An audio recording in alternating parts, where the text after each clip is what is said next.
ফারিদাতুন আলা কুল্লি মুসলিম। 3 নম্বর হাদিস শরীফের অর্থ দ্বীনি ইলম তলব করা প্রত্যেক মুসলমানের উপর ফরজ।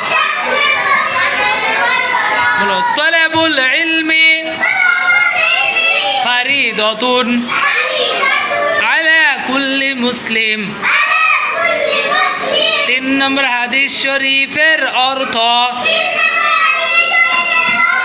দ্বীনি ইলম তলব করা প্রত্যেক মুসলমানের উপর ফরজ।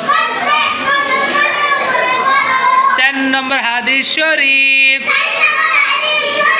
আত-তুহুরু শাতরুল ঈমান। 4 নম্বর হাদিস শরীফের অর্থ পবিত্রতা ঈমানের অঙ্গ। 4 নম্বর হাদিস শরীফ আত-তুহুরু শাতরুল ঈমান। 4 নম্বর হাদিস শরীফের অর্থ পবিত্রতা ঈমানের অঙ্গ। 4 নম্বর হাদিস শরীফ আত-তুহুরু শাতরুল ঈমান।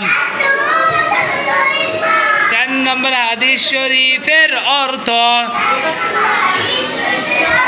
পবিত্রতা ঈমানের অঙ্গ।